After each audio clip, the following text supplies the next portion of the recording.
네, 이번에는 캠부터 할 건데요. 예, 데모는 뒤에 열어가지고 결과 돼 있는 거 돌리지 않고 결과 돼 있는 걸로 보면서 같이 살펴보도록 하겠고요.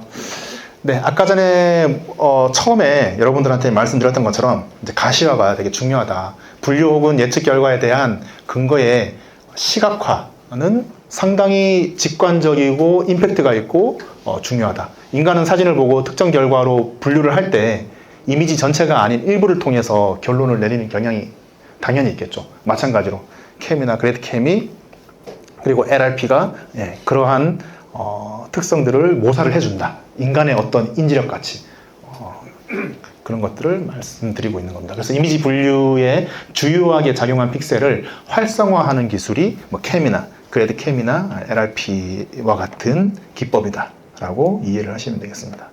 네, 캠도 나온 지가 꽤 오래됐네요. 2016년도에 나왔고 요거가 어제 찾아보니까 한 13,000회 정도로 이렇게 인용이 된 것을 확인해 볼 수 있었습니다. Learning Deep Feature for Discriminative Localization 이라는 제목입니다.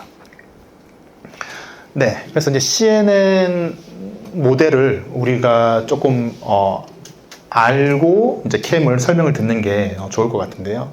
아까 전 1교시 때도 여러분들 이제 CNN 모델에 대해서 설명을 들으셨겠지만 어떻게 보면 CNN 모델을 크게 두 가지 파트로 나눠보면 다음과 같이 나눌 수가 있는 거죠.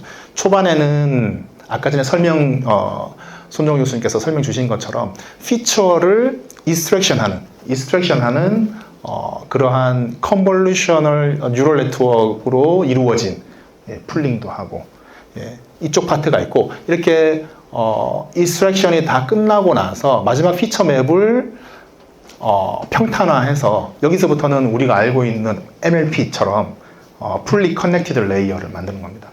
풀리 커넥티드 레이어를 만들어서 우리가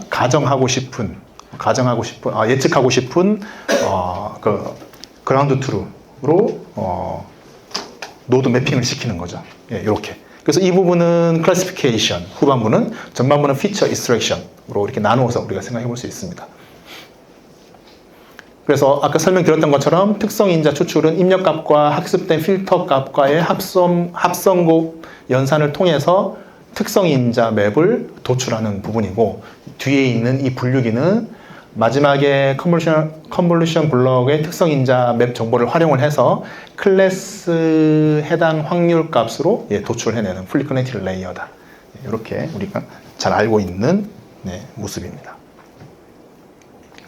네, 그래서 이 학습된 CNN 모델에서 캠을 어떻게 구현을 해볼 수 있을 것인가 라는 건데요. 이 부분에서 이제 우리가 뭔가 조작을 할 수가 있는 겁니다. 뒷부분에서. 그래서 앞에서 설명드린 것처럼 그 피처 맵 나오기까지의 컨볼루셔널 뉴럴 네트워크가 학습되는 건 그대로고, 마지막 층, 피처 맵 층, 요걸 가지고 분류층을 다음과 같이 조작을 해서 어떠한 임의의 클래스, 이제 각각의 클래스에 대한 웨이트 파라미터를 전부 다 풀리 커넥션 하겠죠. 세팅을 해서 이 웨이트 값을 학습을 시키는 겁니다. 각각의 레이블에 해당되는. 그래서 그거가 웨이트 값이 결국은 어떤 영향을 주요하게 미쳤냐라고 하는 건데, 그때 주요하게 고려되는 부분이 이 부분입니다. 에버리지 풀링, 글로벌 에버리지 풀링인데 뒤에서 그림에서 좀 더 자세하게 설명을 드리도록 하겠습니다.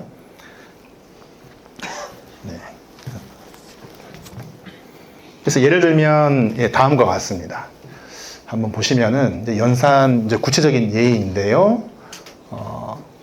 입력값과 학습을 완료한 필터 값에 대해서 합성곱 연산을 수행하고 그 결과를 하나의 숫자로 압축한다. 예를 들면 이런 거죠. 지금 피처 마지막에 그 컨볼루션 뉴럴 층이 네트워크가 이제 여기서 마지막 피처 맵으로 다 끝났고요. 그럼 예를 들어서 이 예제에서는 3개의 층이 있다라고 합시다. 파란색, 빨간색, 초록색 3개의 층이 있습니다. 파란색을 열어서 보면 다음과 같고, 빨간색은 다음과 같고, 초록색은 다음과 같은 거죠. 근데 이거를 글로벌 에버리지 풀링을 하는 겁니다. 그래서 한 채널의 모든 x, y에 존재하는 값의 합 또는 평균을 취함으로써 이제 수행을 하게 되는 거죠. 그래서 이거를 전체 합하면은 67이 되고 나누기 16이 되나요? 그렇게 되면 평균 4.19 예, 정도 되고 나머지 피처 맵도 다음과 같이 간단하죠? 예, 글로벌 에버리지 풀링. 근데 사실 그 풀링 메서드가 에버리지만 있는 게 아니고 뭐 맥스도 있고 뭐 여러 가지가 있는데 논문 저자의 말에 따르면은 에버리지 풀링이 가장 잘 성능을 발휘하더라. 예, 그런 얘기가 있습니다. 예, 다음과 같이 이렇게 해서 피처 맵을 특히 복잡한 피처 맵 정보가 3개의 정보로 예, 이렇게 변환을 하게 됩니다. 자, 이렇게 변환하게 되고 이제 이렇게 변환된 값을 가지고 이제 아까 전에 말씀드렸던 그 웨이트 파라메타를 다시 한번 돌려서 학습을 시킵니다. 자, 이 물리적 의미로 한번 좀 우리가 살펴보면은 마지막 합성 곱층에는 가장 많은 필터를 통과한 연산 결과를 보유하고 있을 거고요. 쭉쭉 순차적으로 넘어왔으니까. 따라서 마지막 특성 인자 맵은 가장 고차원적인 상위 특성 인자들의 분포를 가지고 있겠죠. 그래서 캠에서는 이 마지막 특성 인자 맵에 글로벌 에버리지 풀링을 취함으로써 분류하기 쉬운 특질들을 가공을 하겠다라는 기본 물리적인 컨셉을 가지고 있습니다. 요거는 참조만 하고 이렇게 가시면 되겠습니다. 네, 그래서 다시 이제 연산으로 넘어오면은 아까 전에 구했던 이 값과 그리고 각각의 클래스에 연결되어 있는 커넥션의 웨이트들을 설정을 하고 다음과 같이 S 값을 구하게 되는 겁니다. 예를 들어서 S2를 볼까요? 지금 S2를 보면은 아까 전에 W1, W2, W3 네, 값을 이제 구해보니 예를 들어서 학습을 시켜보니 이게 재학습을 시키는 겁니다. 시켜보니 W1은 1, W2는 3, 그리고 W3은 7 이렇게 나오고 아까 전에 그 평균값 글로벌 에버리지 풀링 값이 파란색 채널은 4.19, 빨간색 채널은 5.13, 초록색 채널은 2.81 네, 이렇게 계산이 되는 거죠. 이제 이게 의미하는 게 뭐죠? 이제 각각의 피처 맵의 어떤 GAP를 통해서 그 특질들이 하나의 숫자로 나타나는데, 근데 거기에다가 얼마의 웨이트로 더 가산을 해줄 거냐, 이제 그거에 되는 거죠. 아무리 특질값이 평균값이 높다고 하더라도 웨이트가 낮으면은 그 S2로 클래시피케이션 하는데 주요하게 영향을 미치지 않았다고 볼 수 있겠죠. 근데 웨이트가 크면은 그 부분이 그 피처 맵이 그 결과를 도출하는 데 있어서 가장 큰 영향을 미쳤다고 우리는 말할 수 있겠죠. 네, 이게 좀 넘어가도록 하겠습니다. 예, 말씀드렸던 내용이고요. 예, 그래서 다시 한번 뭐 연산 차원에서 보시면은 아까 전과 같은 방식으로 이제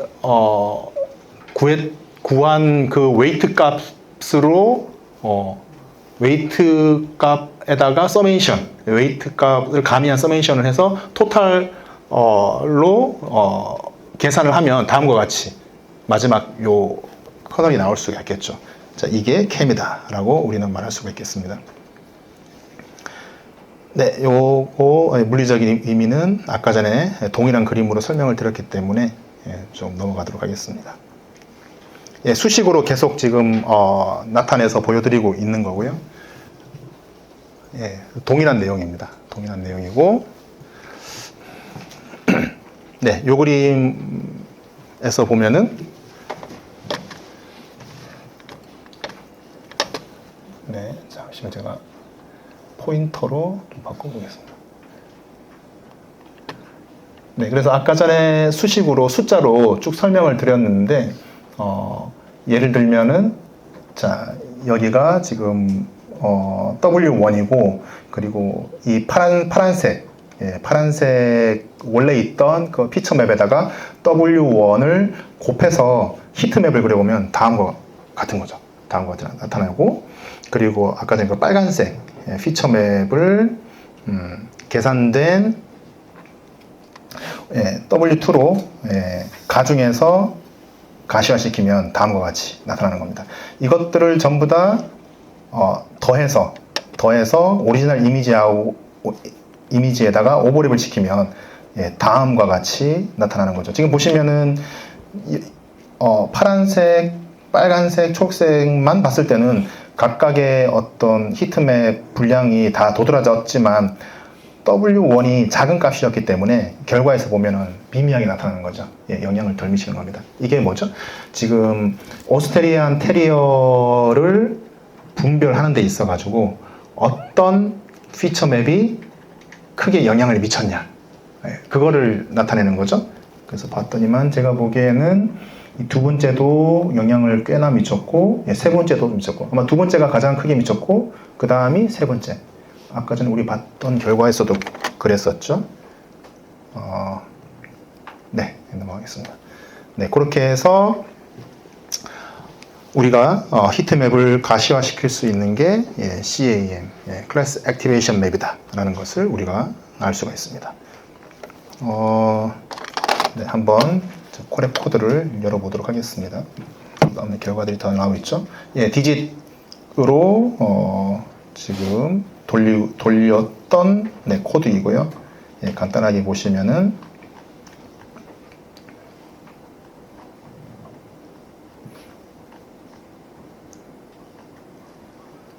필요한 라이브러리를 임포트하고, 그리고 엠리스트 케이스죠. 엠리스트 데이터셋을 받아옵니다. 케라스에서 받아오고, 그 다음에 모델을 다음과 같이 컨볼션 뉴럴 네트워크를 구성을 해서 액티베이션 소프트맥스로 세팅을 한 다음에 딥러닝 모델을 메이드 하고요. 그리고 옵티마이저도 아까 전에 손정우 교수님 말씀하셨죠. 그냥 요즘은 아담 그냥 디폴트로 쓴다고. 여기도 아담으로 했네요. 하고 이렇게 세팅해 놓고, 에폭을 한 5 정도로만, 더 에폭을 더 올리면은 에큐러시가 점점 더 올라가겠죠. 올라가는데 시간 관계상 제가 5까지만 했던 것 같습니다. 그래서 에폭을 5 정도로 했을 때 한 83% 정도의 정확도, 그리고 로스는 처음에는 2로 시작을 했는데 0.58 정도로 나왔습니다. 그래서 처음 딥러닝 입문하시는 분들은 이게 좀 약간 짜릿하거든요. 그래서 에폭을 막 50, 100 해보기도 합니다. 그러면은 얘가 처음에는 이렇게 팡팡 떨어지다가 계속 수렴하는 듯한 느낌을 받으면서 계속 가는데, 나중에 많이 해보시면 그렇게 에폭을 많이 돌리는 게 크게 의미가 없다라는 느낌을 받으실 겁니다. 실제로 얼리 스톱이라는 기법도 있거든요. 그래서 학습 단계에서는 실제로 에폭을 돌리면 돌릴수록 에큐러시가 더 올라간다고 하더라도 적당한 선에서 멈추는 그 모델이 더 제너럴라이제이션 측면에서 유리하다. 그러니까 오버피팅에 빠지지 않는 모델의 그 적합성을 찾는 거죠. 그런 경험들을 초반에는 많이 해보게 됩니다. 저도 다 거쳤던 일이었고요. 아까 전에 그 수중 실험을 제가 많이 했었잖아요. 그래서 정말 데이터 개수가 별로 없거든요. 만약에 수중 실험 한 1시간 정도짜리 하려면은 이래저래 막 한 3일 준비하고 막 그렇게 합니다. 그래서 한 3박 4일 정도 걸쳐가지고 딱 레디 고 해가지고 1시간, 2시간 실험 바짝 해서 데이터 얻다 보니까 수백 장 이렇게밖에 못 얻거든요. 근데 이걸로 초반에 해봤는데 확실히 로컬 미니마에 빠지는 거죠. 그래서 대천 해수욕장에서 학습한 데이터로 99%의 딥러닝 모델을 만들었는데 대전에 있는 방동호에서 찍은 데이터로 테스트 해보니 결과가 잘 안 나오더라. 이런 경우가 태반이었습니다. 그 부분이 처음 맞닥뜨리게 되는 딜레마 중에 하나죠. 그래서 5 에폭을 통해서 했을 때 로스는 이렇게 줄어들고 에큐러시는 이렇게 올라간다는 걸 그래프로 볼 수 있었고요. 그 다음에 이제 텐서플로우 쪽에 있는 거를 가지고 이제 캠을 구현을 했습니다. 예, 자세한 설명을 좀 하지 않고 넘어가겠습니다. 그래서 캠을 돌려서 뭐 리사이즈하고, 예, 좀 코드가 좀 길긴 한데 뭐 1이라고 하는 거를 이렇게 넣었을 때 지금 이러한 결과들이 아까 전에 PPT에서 설명드렸던 것처럼 이게 DGC니까 엠니스트니까 0부터 9까지 총 10개의 클래스가 있겠죠. 그래서 지금 요 이미지는 오리지널 이미지랑 오버랩 안 시킨 거고요. 요거 뒤에 거는 시킨 건데 여기 보면 오리지널 이미지랑 합성된 거 보이실 수 있죠. 같은 결과입니다. 같은 결과인데 이 하나의 결과는 아까 전에 우리가 살펴본 개념도에 따르면은 숫자 0에 해당되는 커널의 웨이트, 그쵸? 예, 그 웨이트 곱하기 그 커널 더하기 땡땡땡땡땡 숫자 9에 해당하는 그 웨이트 곱하기 그 커널 총 합을 비주얼라이제이션 한 게 이게 되는 거죠. 네, 이게 되는 겁니다. 보시다시피 그래도 1의 모습과 비슷한 쪽 방향의 히트맵이 또 올라가 있더라 라는 거를 우리가 확인해 볼 수 있습니다. 7도 그렇고요, 9도 그렇고, 뭐 9를 쭉 보면 뭐 다음과 같이 나오는 것을 확인할 수가 있습니다. 그리고 이렇게 캠만 해도 좋죠.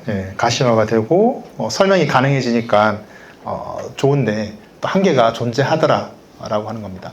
캠은 글로벌 에버리지 풀링을 반드시 사용해야만 한다 라는 한계를 가지고 있습니다. 구체적으로 이게 뭘 하는 거냐, 만약에 CNN 마지막 컨볼루션 레이어의 피처 맵에 대해서 플래트닝을 사용했었다면, 그러니까 GAP로 대체를 해야 되는 거죠. 원래 오리지널 CNN은 마지막 피처 맵을 쭉 플래튼 해가지고 풀리 커넥티드 해서 학습을 시켰잖아요. 근데 구테어 캠을 하기 위해서는 이 부분을 다 뜯어내고 GAP 모듈로 갈아 끼워가지고 그거에 해당되는 웨이트를 재학습을 시켜야 되는 거죠. 재학습을 시켜야 됩니다. 두 번째 나오네요. 그래서 대체 후에 풀리 커넥티드 레이어 부분의 웨이트와 바이어스를 파인 튜닝을 통해서 재학습을 해야만 한다라는 한계가 있는 거죠. 그리고 또 한 가지는 마지막 컨볼루셔널 레이어에 대해서만 비주얼라이제이션이 가능하다라는 또 한계가 존재한다는 겁니다. 그리고 하지만은 상황에 따라서는, 연구에 따라서는 모든 컨볼루셔널 레이어에 대해서 시각화가 중요하거나 또는 필요할 수도 있습니다. 그래서 이러한 한계점들을 좀 극복하기 위해서 그래드캠이라고 하는 게 나오고 2017년도에 ICCV에서 나왔습니다. 논문은 다음과 같고요. 이것도 한 3만 정도 되네요. 아카이브 인용수가.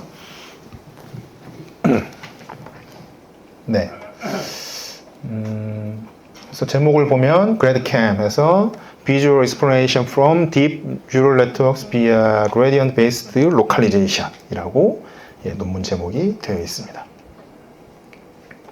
그럼 GradCam이란 무엇인가 한번 좀 같이 살펴보도록 하겠습니다.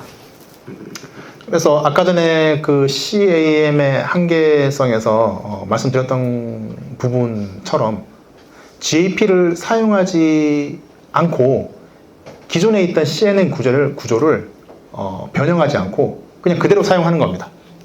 그대로 사용하는 겁니다. 그리고 CNN 구조에서 이제 그레디언트 값을 계산을 해서 판단의 근거를 이제 비주얼라이제이션 하는 방법이다라고 이해를 하시면 될 것 같습니다. 자세한 내용은 뒤에서 좀 설명을 드릴 텐데요. 그러니까 우리가 공학에서 그레디언트라고 하는 건 그 민감도라고 우리가 알 수 있지 않습니까? 어떤 특정 아웃풋에 대한 인풋 값에 특정 인풋 값에 예를 들어서 편미분을 했다. 그러면 그게 이제 그레디언트가 되고, 그게 이제 어떤 도식화로 보면은 어떤 곡선 또는 곡면의 특정 부분에서의 어떤 기울기 값이 되는데요. 그렇죠? 그걸 말하는 겁니다. 그리고 판단에 사용된 정보를 표현해서 이제 실패한 모델의 진단 또한 가능하다.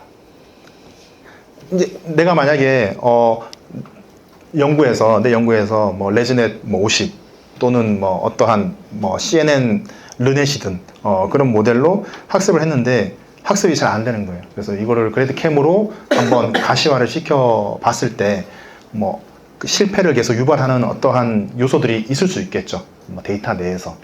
예, 그런 것들을 가늠했을 때 그 연구의 한계를 도약을 할 수 있는 발판이 될 수도 있다. 힌트가 될 수도 있다. 네.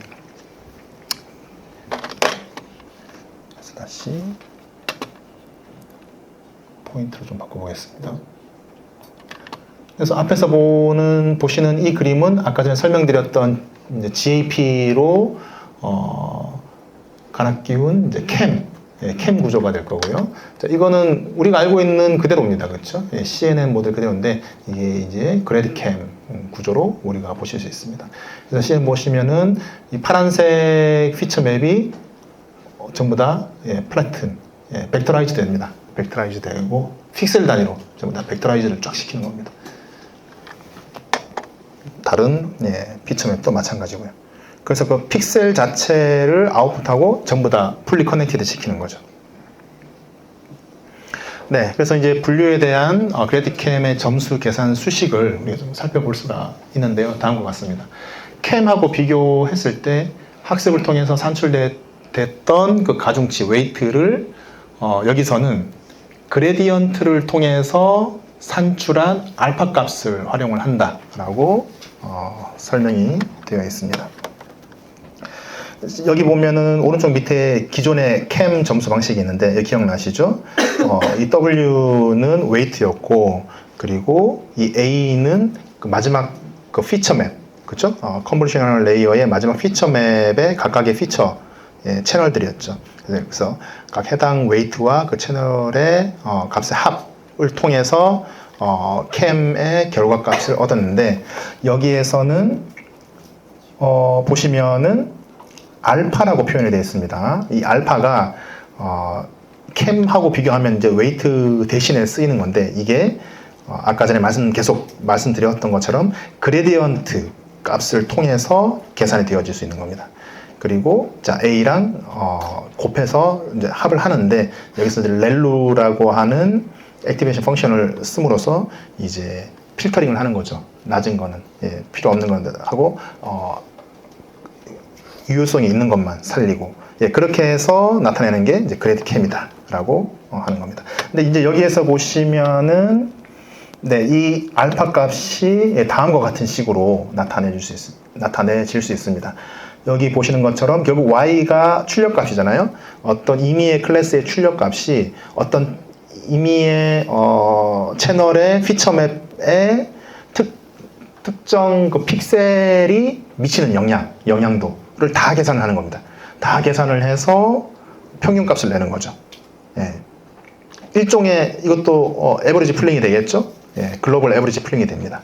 해서 시켜서 알파 값을 구하고 이렇게 계산을 하는 거죠. 그래서 어떻게 보면은 이름 자체만 보면 캠, 그래드 캠이니까 뭐 비슷한 거 아니야? 캠의 뭐 더 어드밴스 버전, 그러니까 캠의 더 베리에이션 버전 아니야? 라고 생각하실 수 있는데 요거를 보시면은 완전 다른 거죠. 완전 다른 겁니다. 접근법 자체가. 앞에서 설명 드렸던 내용이고요. 다시 한번 우리가 하면은 마지막 피처 맵이 이렇게 있고 이걸 벡터라이즈, 픽셀 벡터라이즈로 플래튼 시키고 그리고 이제 클래스 아이디가 있고 그렇죠? 레이블이 있고 아까 전에 설명드렸던 것처럼 이 각각의 픽셀이 어떤 임의의 레이블에 미치는 영향도를 편미분으로 하고 그리고 피처 맵 단위로 평균을 내는 거죠. 평균을 내서 알파 웨이트를 만들고 그 웨이트를 그 해당 피처 맵하고 가중을 시킨 다음에 렐로 필터링을 통해 가지고 그래드 캠을 결과를 얻어낸다 라는 걸 다시 한번 이렇게 말씀드리고 있습니다.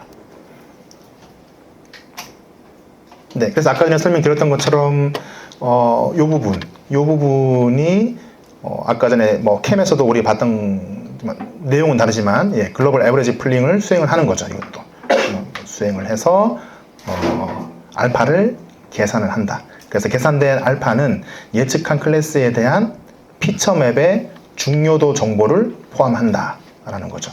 그러니까 그레디언트 값을 통해서 중요도를 계산을 한다 라는 겁니다. 네, 그렇게 되면은 이제 알파 값이 구해지고 그 해당 피처 맵하고 곱해서 각각의 피처 맵에 대한 결과가 나오죠. 이거를 또 합산하면은 시각화가 될 수 있겠는데 이게 그래드캠의 결과다라고 하는 거를 다시 한번 도식화해서 보여드리고 있는 겁니다. 네, 이런 거죠. 그러면은 만약에 어떤 모델이 컨볼루션 모델이 있고 뉴럴 네트워크가 있고 이제 그 어떤 테스트 데이터를 넣었는데 이제 뭐 6인가 봐요. 그렇죠? 그 이미지 6으로 판단을 했는데 과연 어떤 픽셀이 여기는 픽셀 와이즈죠. 그렇죠? 어떤 픽셀이 과연 그 6이라고 하는데 센시티브하게 영향을 미쳤냐 라고 하는 것을 다음 앞에서 계속 설명드렸던 그러한 스코어링 방식으로 합산을 해서 중첩을 시켜보니 재밌게도 이런 부분들이 6이라고 판단하는데 주요하게 영향을 미쳤다라고 하는 걸 우리가 직관적으로 알 수 있게 되는 거죠. 네, 그래서 이제 캠하고 그래드캠의 차이점을 다시 한번 이제 요약해서 설명을 드리는 겁니다. 설명을 드리는 거고, 다시 한번 복습 차원에서 말씀을 드리면, 이제 캠 자체는, 컨볼루션 뉴럴 네트워크 마지막에 있는 피처 맵 뒷단을 뜯어내고, 글로벌 에버리지 풀링, 그리고 컨볼루션 뉴럴 풀리 커넥트 레이어랑 해서 거기에 해당되는 가중치를 활용을 해서 이렇게 나타냈다. 이제 그에 반해서 그래드캠은 기존에 있던 모델 변경 없이 그대로 가져가고 픽셀 와이즈로 그 해당 클래스에 해당되는 민감도를 계산을 해서 그 해당 피처 맵에 대표되는 가중치를 알파로 역산출을 하는 거죠. 역산출을 해서 만들어낸다 라는 차이점이 있습니다. 네, 요거는 그래드캠은 캠의 일반화를 증명하는 건데 그냥 이런 어프로치가 있다는 거 그냥 알고만 넘어가시면 될 것 같습니다. 여기서는 자세하게 설명하지 않겠습니다. 결과만 보면 즉 캠의 가중치에 대해 일반화시킨 값은 그래드캠에서 수행된 가중치와 동일하다라는 결론을 얻어낼 수가 있습니다. 수학적인 거기 때문에 넘어가도록 하겠습니다. 다시 한번 결과를 볼까요? 보면은 인풋 값으로 이런 모양의 6을 넣었네요. 이런 모양의 6을 넣었을 때 지금 보면 그래드캠은 아까 전에 그냥 캠은 마지막 피처 맵만 분석이 가능했는데 이제 그래드캠은 각 레이어에 있는 컨볼루션 해당되는 값들을 컨볼루션 계층을 다 분석을 해볼 수가 있는데 여기서 보시는 바와 같이 첫 번째 레이어층의 액티베이션 맵을 해보니 다음과 같은 결과가 나오고 두 번째 맵을 해보니 다음과 같이 나오더라. 이런 것들을 또 우리가 세분화해서 살펴볼 수도 있겠다 라는 겁니다. 네, 뭐 다른 예제도 한번 보시면 다음과 같습니다. 대표적으로 1번, 7번, 9번 이런 것들인데요.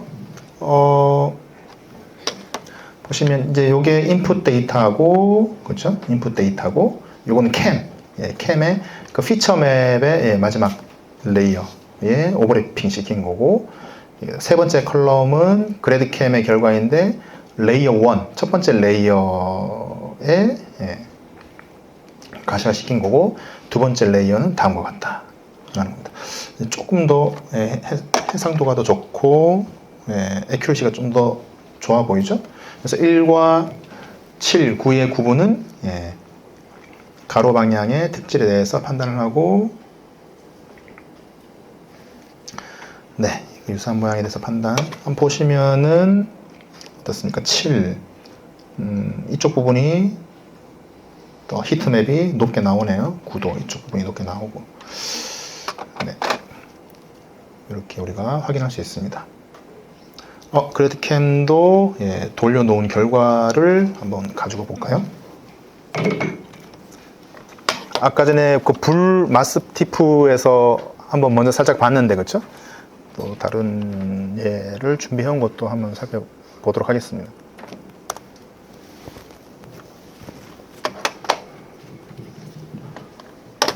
그래드캠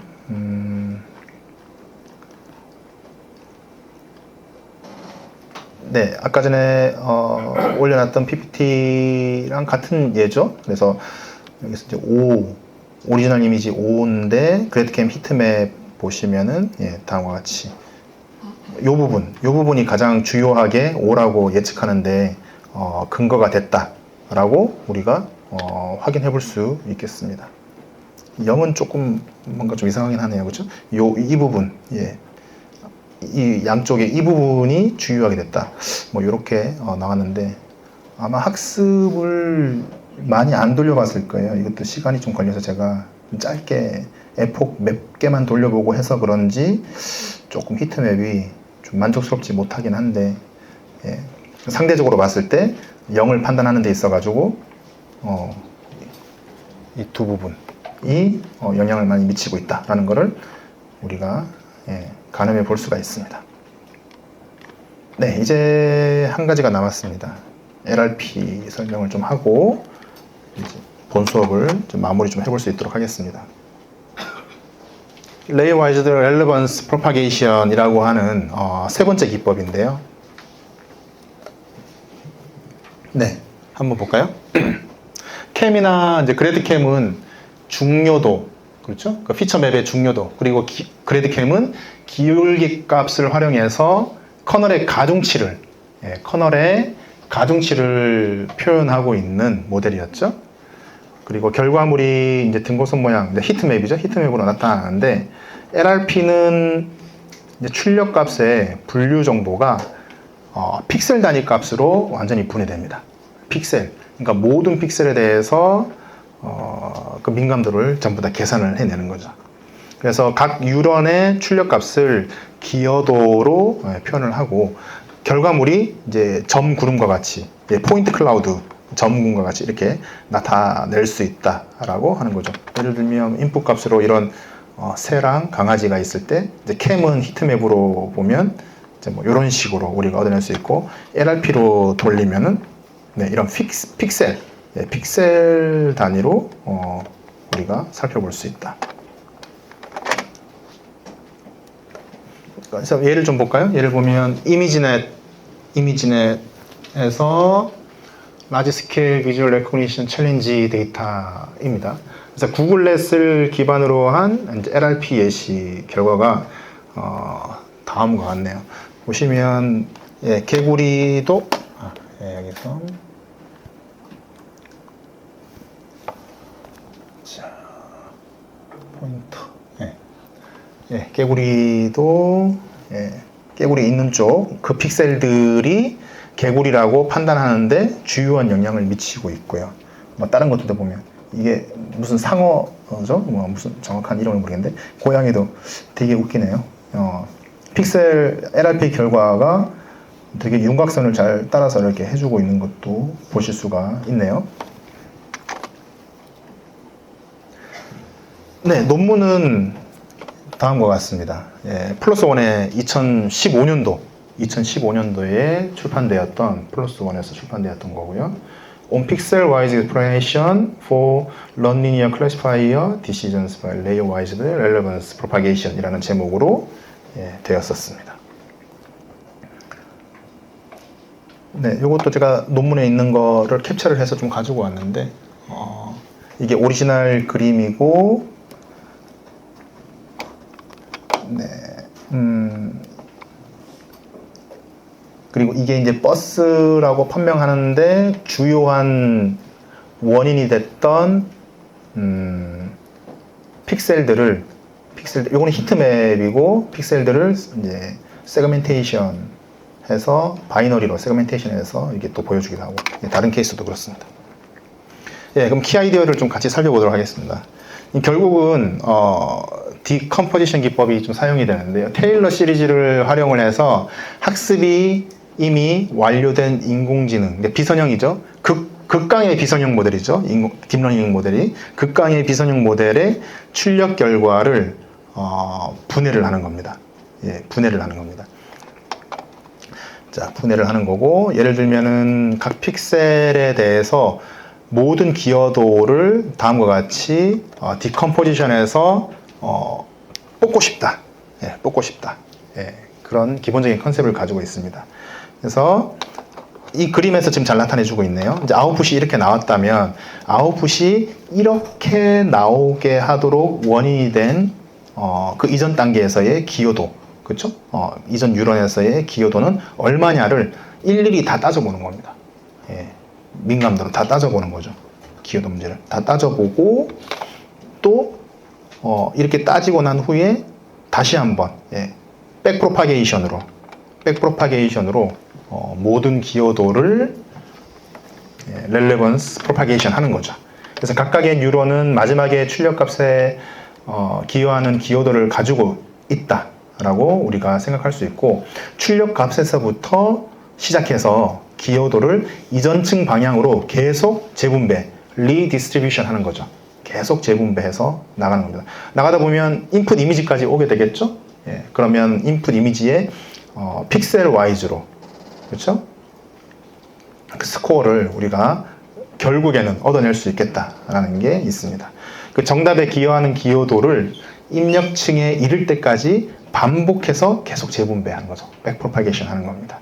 재분배 시에 기여도는 각 층에서 일정한 값으로 보존된다. 이 값들은 보존된다. 이 값들은 보존된다. 라는 이야기를 하고 있습니다. 네, 그래서 이거를 백프로파게이션으로 계속 디컴포지션을 해야 되는데, 이거를 이론적으로 어떻게 우리가 할 수 있겠냐 라고 하는 부분을 2017년도에 이 논문에서 제시를 하고 있습니다. 패턴 레코그니션에서 제시를 하고 있고, 결국 여기 나와 있는 키워드처럼 딥 테일러 디컴포지션이라는 기법으로 이 부분을 어떻게 백프로파게이션을 해서 리디스트리뷰션을 할 거냐라고 하는 그 시어리티컬한 기법을 딥 테일러 디컴포지션으로 할 수 있다라는 것을 것이 이 논문에 의해서 발표가 되었습니다. 네, 간단하게 한번 우리가 좀 생각을 해볼 수 있을 것 같은데요. 신경망 마지막 단에서 출력값을 어떻게 분해할 것인가, 마지막 단에서 어떻게 분해할 것인가. 그래서 각 뉴런의 출력값을 수학적으로 분해해서 이전층으로의 웨이트로 웨이트 방향으로 기여도를 정의할 수 있을 텐데, 이거를 테일러 시리즈로 하자라는 게 기본 모토입니다. 테일러 시리즈로 하자. 우리도 이제 뭐 이거 아니더라도 우리가 공업수학이나 이런 데서 테일러 시리즈 우리가 배워봤잖아요. 배우면은 비선형 모델을 여러 개의 텀으로 세분화해서, 그렇죠? 세분화해서 선형화시킬 수 있는 그런 기법이 테일러 시리즈죠. 그래서 기여도는 각 입력이 출력에 주는 영향을 의미합니다. 여기서 지금 이 그림에서 보시면 입력이 x1, x2가 있고 바이어스도 있죠. 그리고 출력이 f가 있습니다. 그러면 x1이 이 출력에 주는 영향은 얼마인가? 그건 아까 전에 제가 설명드린 것처럼 편미분 방정식으로 풀면은, 그 그레디언트를 풀면은 그 센시티비티를 우리가 알 수 있죠. 그걸 렐레번스 스코어로 정의를 하는 겁니다. 미분을 통해서, 편미분을 통해서 하는 겁니다. 네, 이렇게 우리가 기본 컨셉을 가지고 넘어가 보도록 하겠습니다. 그래서 기본적으로 이제 테일러 시리즈는 우리가 다음과 같은 수식으로 나타낼 수 있잖아요. f라고 하는 펑션을 다음과 같은 다양한 차원의 텀으로 세분화해서 나타낼 수 있죠. 그래서 임의의 매끄러운 함수, 이게 넌리니어하다는 거죠. 임의의 매끄러운 함수 fx에 대해서 실수 a를 기준으로 한 fx의 테일러 시리즈는 다음과 같은 공식으로 나타내는데, 여기서 2차 항 이상, 이 부분이 되겠네요. 이 부분, 여기서부터 이 부분. 2차 항의 고차 항을 입실론으로 치환한 1차 테일러 시리즈는 다음과 같이 쓸 수 있겠죠.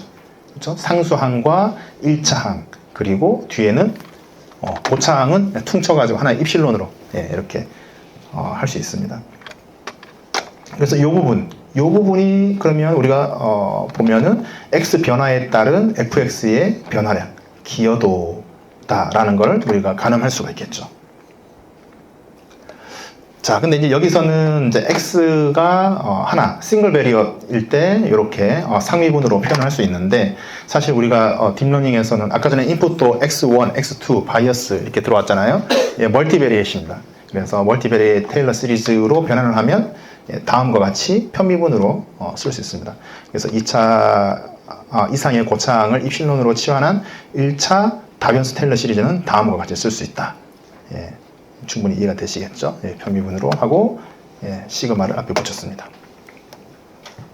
네, 이렇게까지 왔습니다. 네, 그러면 아까 전에 각 x에 대한 f의 민감도, 편미분이 요건데, 자, 결과만 봅시다. 우리 맨 처음에 했을 때 이 아웃풋은 각각의 이전 층에서의 각각의 입력의 그 스코어, 그렇죠? 렐레번트 스코어의 총합이라고 하고, 이걸 디컴포지션 하고 싶은 건데, 이제 우리 여기까지 수식을 얻어왔단 말입니다. 여기에서 상수항도 좀 없어졌으면 좋겠고, 고차항도 좀 없어졌으면 좋겠습니다. 둘 다 0이 됐으면 좋겠습니다. 그렇죠? 그러면 우리가 원하는 폼대로 딱 가운데 1차항만 딱 남을 수 있게 되겠네요. 만약에 FA가 없어지고 0이 되고, 그리고 입실론이 0으로 할 수만 있다면, 네, 이렇게 할 수 있겠다라는 거죠.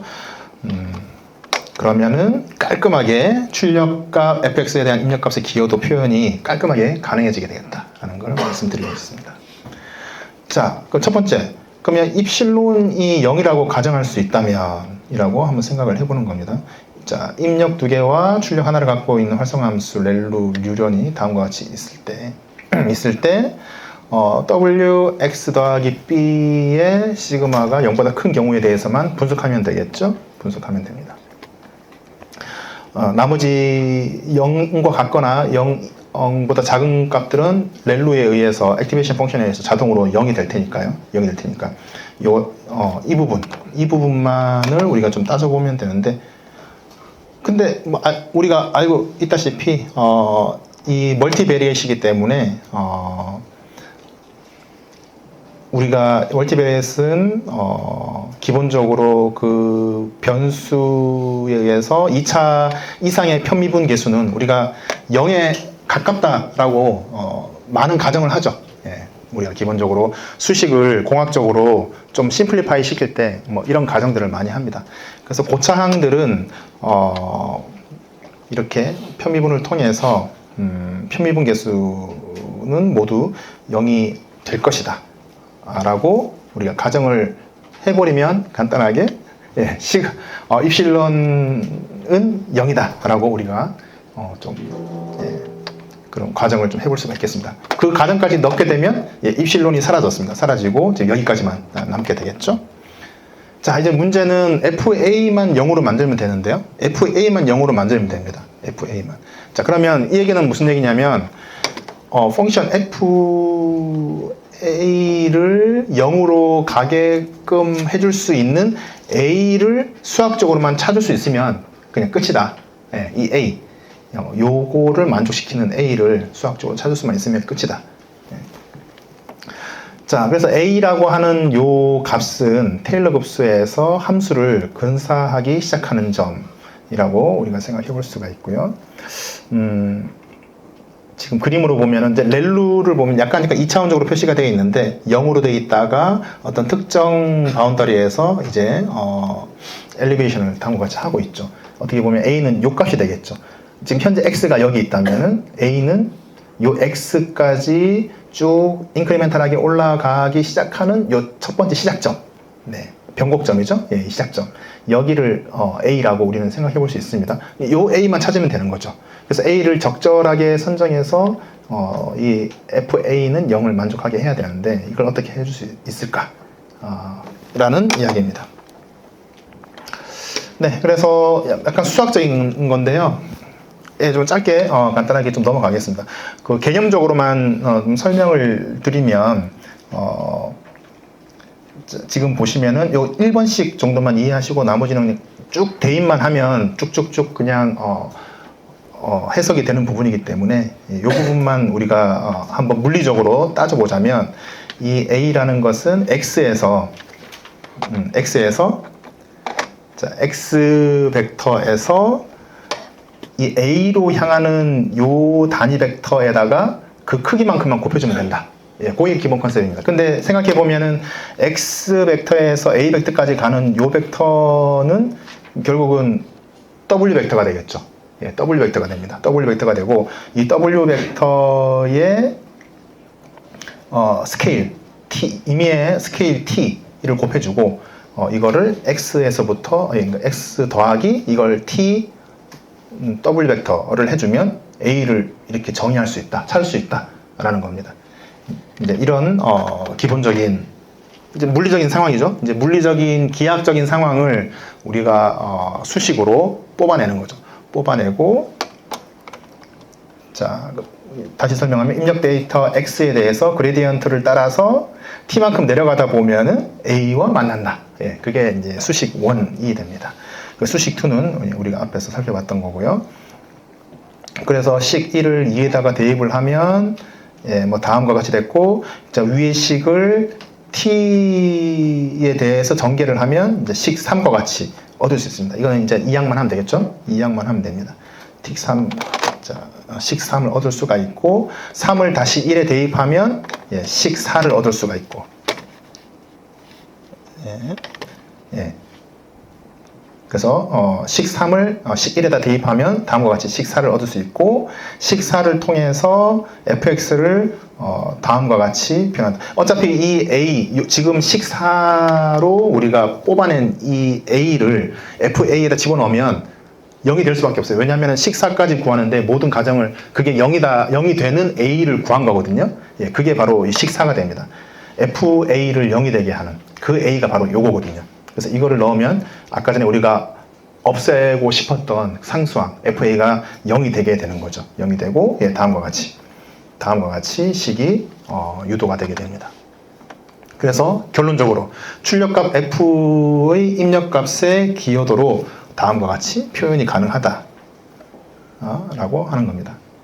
예, 그래서 앞에서 가정했던 것처럼 입실론이 0이 되고 상수항인 FA가 0이 되면은 예, 다음과 같이 깔끔하게 식을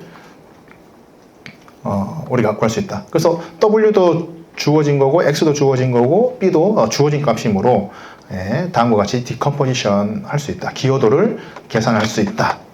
라는 결론까지 오게 됐습니다. 이게 딥 테일러 디컴포지션의 핵심 골자입니다. 네, 그래서 이제 그 메커니즘을 이용을 해서 이제 백프로파게이션을 렐레번스 백프로파게이션을 하면 되는 거죠. 예, 하면 되는 겁니다. 요거는 뭐 좀 조금 더 어드밴스한 내용이긴 한데 이거를 RLP를 할 때 이제 분모에 입실론을 더해주거나 빼주거나 하는 그런 좀 테크니컬한 얘기입니다. 그래서 좀 민감도를 더 키워주기 위해서 입실론을 Z가 양수일 때는 분모에다가 양수를 좀 더 넣어주고 예, Z가 음수일 때는 뭐 빼기를 해주고 또는 알파 베타 개수를 이용을 해서 그 파지티브한 부분과 네거티브한 부분의 민감도를 좀 조정을 해주는 뭐 그런 다소 어드밴스한 테크니컬한 기법이고요. 자세한 내용은 논문에 자세하게 설명이 되어 있습니다. 그래서 지금 여러분들 잘 보이실지 모르겠는데 요게 좀 그나마 좀 보이네요. 지금 보시면은 이 커피잔 같은 경우에 입실론이 0.01일 때 이제 다음과 같은 결과가 나오는데 입실론을 100으로 대폭 향상시켰을 때 좀 더 윤곽이 사실 이게 여러분들 좀 속으면 안 되는데 여기서 보면은 네거티브 한 거랑 포지티브 한 거랑 좀 밸런스 있게 나오긴 한 거거든요. 근데 이제 100으로 하면은 그러니까 튜닝을 하는 거죠. 예, 튜닝을 해가지고 포지티브한 부분을 좀 더 강조하게 하는 그런 거고요. 요거는 아까 전에 말씀드린 알파와 베타 기법인데 알파를 좀 더 크게 베타보다 크게 하면은 또 양의 포지티브한 그 이펙트를 더 좀 튜닝을 해서 도드라지게 해줄 수 있는 그런 내용들입니다. 네, 그러면 데모 한번 열어볼게요.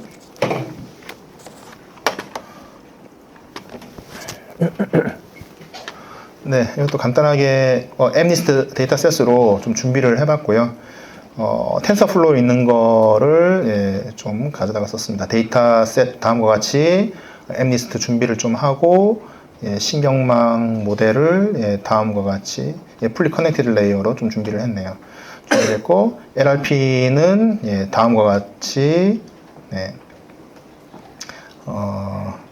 여기서는 이제 LRP 입실론 룰을 사용을 한 겁니다. 아까 전에 입실론 0.01 그리고 두 번째 컬럼은 100이었잖아요. 여기서 보면 지금 입실론 10의 마이너스 6승 엄청 작은 값으로 했을 때 좀 더 돌려도 되려나? 미리 사전에 다 테스트를 해봤는데 요거를 큰 수로 바꾸면 아까 전에 논문에서 봤던 그 결과처럼 양상이 바뀌게 됩니다.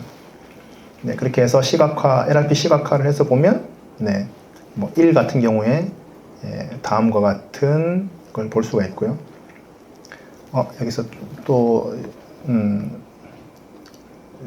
인덱스를 좀 바꾸면 다른 숫자의 결과들을 여러분들 보실 수가 있습니다.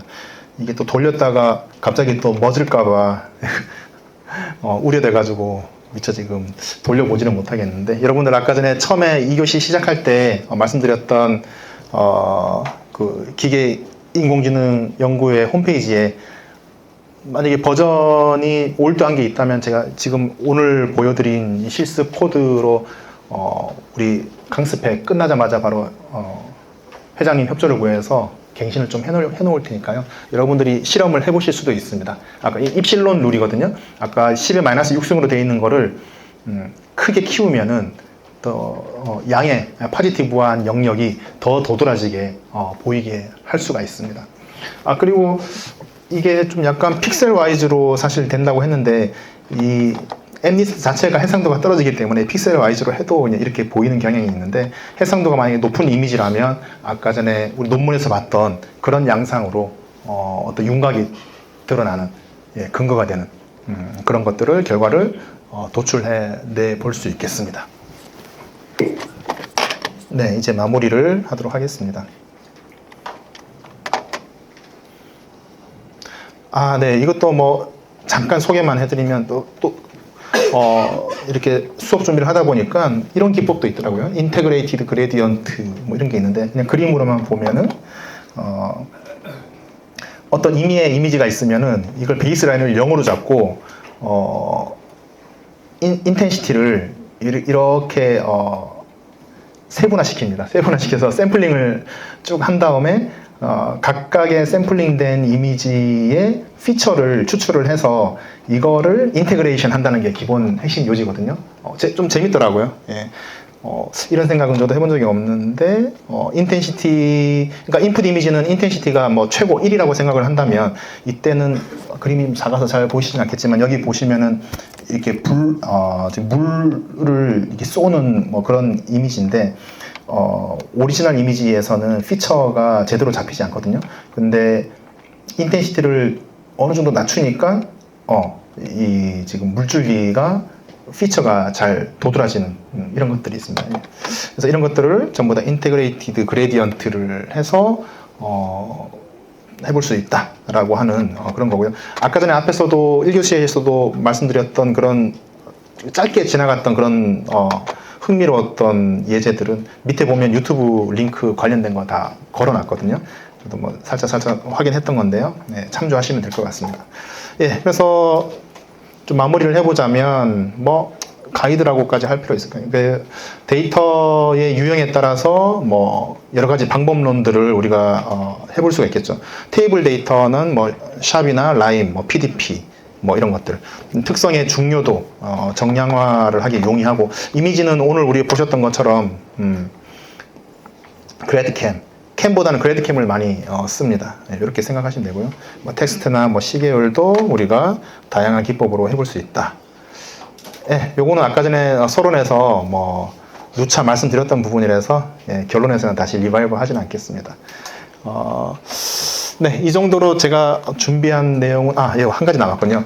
그래서 아까 전에, 죄송합니다. 빨리 그, 아이크로스 학회 갔는데, 서울대학, 카이스트의 최재식 교수님인가요? 예, 그분 강연을 좀 듣게 됐어요. 처음에 좀 그분, 레퍼런스에 그분, 카이스트의 최재식 교수님을 만나 뵙고, 특강을 봤는데 그분이 XAI 쪽으로 되게 체계적으로 연구를 하고 계시더라고요. 이렇게 상업화도 하셔가지고 사업도 하고 계시고, 저 아직 이 홈페이지 링크인데요. 그냥 들어가서 보시면 나름대로 좀 나름대로 정리를 해 놓고 계십니다. 그리고 나름대로 플러그 앤 플레이 XML AI 해서 여기 보시면은 인스톨레이션 할 수 있게 해놨는데, 돌려보니까 아직까지 어떤 부분에서 막혀서 저도 완벽하게 돌려보지는 못했는데, 여기 쭉 보시면 이제 API 아무튼 제공을 하고 있고, 상업화도 이걸로 하고 계시고, 뭐 다양한 튜토리얼 쪽에 들어가 보시면 오늘 그러니까 이미지 클래시피케이션이다 들어가 보시면은 뭐 이런 소스 코드도 나름대로 구축을 하셔가지고 제공해주고 계시고, 다양한 관점에서 정리 요약을 해놓은 괜찮은 홈페이지가 있어서, 혹시 XAI 쪽으로 연구 방향을 잡으셔서 하시는 분들은 한번 방문하셔가지고 살펴보시는 게 좋지 않을까 싶은 마음에 인폼을 좀 드립니다. 좀 부족하지만 이렇게 해서 XAI 수업을 오늘 좀 마치도록 하겠습니다. 경청해 주셔서 감사합니다.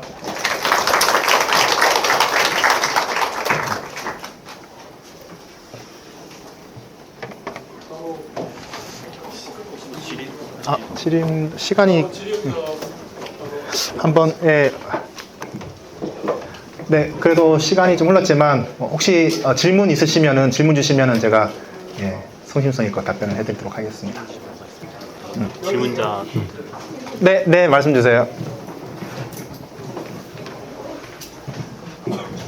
안녕하세요, 교수님. 네.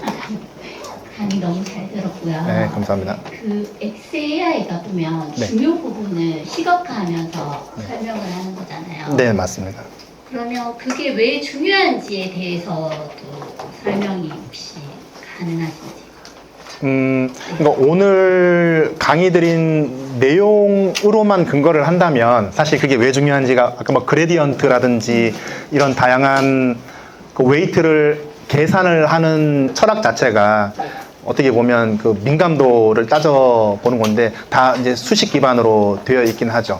뭐 그런 차원에서는 이제 어떻게 보면 기계적으로 편미분의 값이 그 픽셀이 그 커널이 뭐 높게 나왔으니까 그 부분이 중요한 거야라고 뭐 숫자적으로는 말씀드릴 수 있겠는데, 지금 제가 유추컨대 질문 주신 말씀은 그런 것보다도 더 나아가서 의미론적으로 그 중요도가 왜 중요한지를 어떻게 더 해볼 수 있겠느냐라는 질문으로 제가 이해를 했고요. 제 생각엔 그건 또 다른 연구 주제 중에 하나일 거라고 생각을 합니다. 그래서 아마 XAI만 전문적으로 아예 그걸 연구 주제로 잡고 연구하시는 교수님들도 많이 계시더라고요. 그분들의 아마 연구 주제일 거라고 생각을 하는데요. 제 역량에서는 이 정도 수준에서밖에 답변을 못 드리겠는데, 혹시 첨언해 주실 수 있는 이사님 있으시면은 말씀 주시고. 아까 잘 설명해 주셨다시피 연구 주제이고요. 아까 카이스트 최진식 교수님 그분께서 전문적으로 그걸 공부하시기 때문에 아마 그분께 여쭤보면 답을 좀 예. 저를 토스하는 예, 최진식 교수님한테 제 이름 팔아서 여쭤보셔도 아마 답변해 주실 겁니다. 네, 개인적으로 인사를 많이 나눴기 때문에. 예, 좋은 질문 감사합니다. 예, 혹시 또 다른 질문 있으실까요? 네, 오늘 장시간 집중하셔서 들어주셔서 감사하고요. 이제 본 게임은 내일부터입니다. 오늘 잘 컨디션 관리하시고 내일 본 게임에서 정주행하시기 바라겠습니다. 네, 감사합니다. 식사 맛있게 하세요.